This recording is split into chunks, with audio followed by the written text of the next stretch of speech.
G'day guys and welcome to Raging Rhino. It's time for episode 10 of season 3 of The Bad Batch. Now we've got our second double header of the season, so we're getting episode 10 and episode 11 tonight. So we've got a lot to get through. So I'm not going to ramble on in regards to what we're looking at. It's pretty much the same things. They've sort of figured out what midi-chlorians are, but they still don't particularly know why they're after Omega and how to find Mount Tantus. They don't know any real answers to their questions even after last week's episode. However, there's one thing that I really want to touch on, and that is the fact that Asajj is supposed to be dead. She dies in the Dark Disciple book. She sacrifices herself, quite heroically actually, to save Quinlan Vos. And they bring her back. For what? And how are they going to make that make sense, basically? Unless they just completely retcon the novel. So it's just typical Dave Filoni. And why does he do things like this? For purely this reason. Let me just find it. To basically make the SEALs clap. Yes, I know Asajj. She's awesome. She's in this. It doesn't matter how she's been revived. So that's really the only reason why I can think that you would do a retcon like that. Is purely for the SEAL clapping idiots that actually don't think about what they're watching. Now, the reason why I feel like I missed it was because we'd already sort of covered that when we got the trailer, because, of course, they released Asajj Ventress in that trailer. So we kind of already talked about the fact that she's supposed to be dead. I was more commenting on what we were seeing in the actual episode and how ridiculous that was, despite the fact that she's not even supposed to be alive. Anyway, let's move on. Let's get into episode 10. Now, if you are new here, of course, you get to see my reactions as I go through the episode, and then you get to hear my thoughts on my review at the very end. Let's do this. It was him. The kid can barely lift a vase that big, let alone Force sensitive. Oh, we got another little baby for everybody to go psycho over. Oh, back to Tantus. Oh, they're not going to tell us what's in there yet. I wonder if we're ever going to find out in this series what's in there. The ultimate mystery box. Let's begin by bringing you up to speed on Project Necromancer. Oh, Project Necromancer. Are we actually going to get anything? Oh, we're going to find out what's in there? Oh, Force sensitive kids. These particular 3 were selected because of their high M count.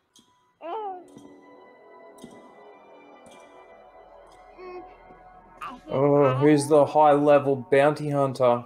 Is it Boba? Nah, it'll be somebody else. Cad Bane?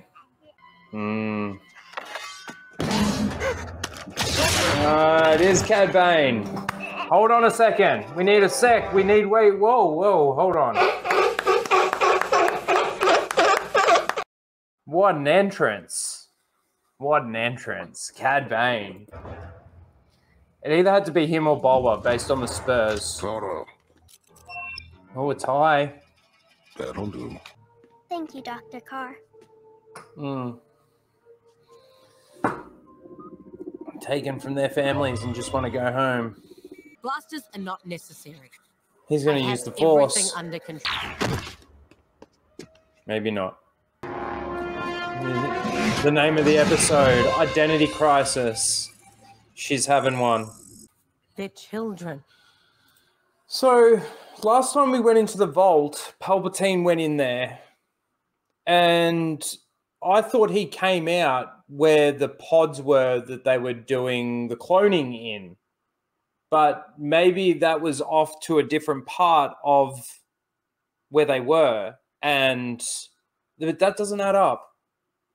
I'm trying to make sense of it, but it really doesn't make sense. Trying to make sense of something so ridiculous. But yeah, in the earlier episode, I could have sworn that when Palpatine, I think it was episode 3. Anyway, when Palpatine goes into the vault with Hemlock,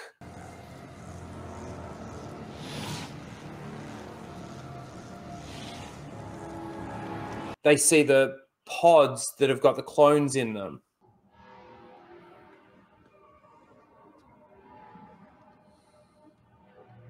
But now they go into the vault and it's the kids being experimented on.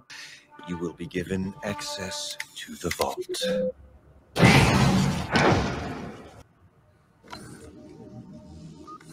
Anyway. Like I want. Oh, she's going to turn good. Emery's going to be another good female Jango Fett.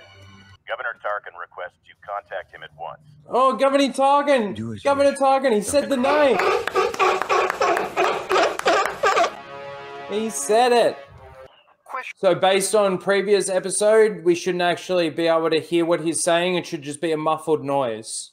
She gave up the name of a pirate. Has been in contact with the target. Join you in the It's field. Fee. I can handle. Oh, he really wants Omega bad. What are you going to do, Emery? It's going to be his blood key, or this baby's blood's the key, and Omega's blood. Those two together is just going to be like an explosion of... Man, it's connecting into the sequels. So Emery gives her Omega's little toy, and that's where the episode's going to end. Okay. Surprisingly enough, this episode isn't like bad. Again, Disney Star Wars, it's all bad. And where it's leading is all bad. All this Project Necromancer stuff, it's all bad. And the nostalgia that they throw in there, I mean, you would expect any bounty hunter, like high-end bounty hunter, but they keep going back to the same well with Cad Bane. You know, a little surprised no Boba, but, you know, it's either got to be Bob or Cad Bane. I can't really think of too many other bounty hunters that they've actually gone into and used other than Fennec Shand, but we've already had her. So despite all of the bad stuff throughout the episode, the story that they're basically telling with Emery, I think that's how you say her name. Again, the episode's called Identity Crisis. And the way that this develops, she's hungry for more. So she basically asks for the promotion, takes Nala Say's job, goes into the vault and finds that these specimens are in there, which are just kids, Force-sensitive kids or high M count kids. And all they want to do is go home. And she realizes so she's sort of starting to realize the tyrannical regime that she's working for. It's not maybe as good as she thinks it is. Now, again, I've got to try and remove the elements of this episode, the good parts of this episode with Emery, away from the fact that she's a female clone of Jango Fett, because I think that is absolutely ridiculous in the first place. It's too bad that they couldn't just make this a normal character that wasn't a clone or anything like that, and her just go through these moral questions of herself. That would be perfect, but of course it has to be a clone of Jango Fett. Anyway, so she's basically just, that's all this episode really is, but it actually does it pretty well. Like she's even here with Cad Bane and him delivering the kid to her. She tries to find out where she took the kid from, or sorry, where Cad Bane took the kid from. So she's trying to get that information so that maybe if she does decide to rebel or commit tyranny, you could say, against the Empire by trying to get these kids out of there and saving them, she'd at least know where to take the baby, because the baby wouldn't even know where it's from. So again, there was one particular bit in there. I can't exactly remember where it was, but they're basically just doing a really good job of showing Emery going through these emotions of not really understanding what is actually happening, finding out the bigger story, because now she's got access to them and everything. She's finding out what's actually going on, and she's not really liking what she's seeing. And I feel like they did a really good job with that, with this character in this episode. But other than that, like, you know, throwing Tarkin in there, I guess, yeah, we're probably going to see Tarkin. Throwing Cad Bane in there, yeah, I guess we'd probably get a bit of Cad Bane at some point in this story, especially with the fact that there's bounty hunters looking for M-count targets. When it comes to the actual Bad Batch in this episode, we really didn't see any of them. I don't think we actually saw any of them. But there's still obviously a high bounty on Omega's head. They need Omega for Project Necromancer to work.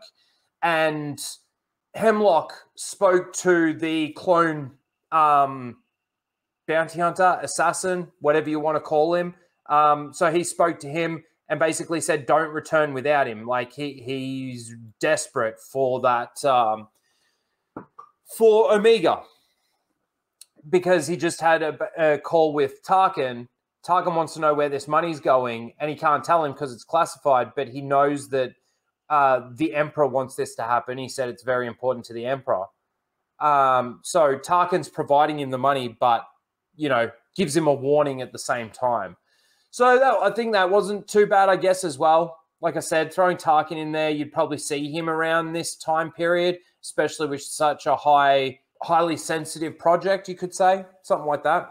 Anyway, that's my thoughts on the episode. There was a bit of nostalgia bait and bullshit in there, but other than that, it actually told a decent story showing Emre going through a bit of an identity crisis. Anyway, let me know your thoughts in the comments below. Please don't forget to like, share, and subscribe, and we'll see you in the next video straight away for episode 11. Later, guys.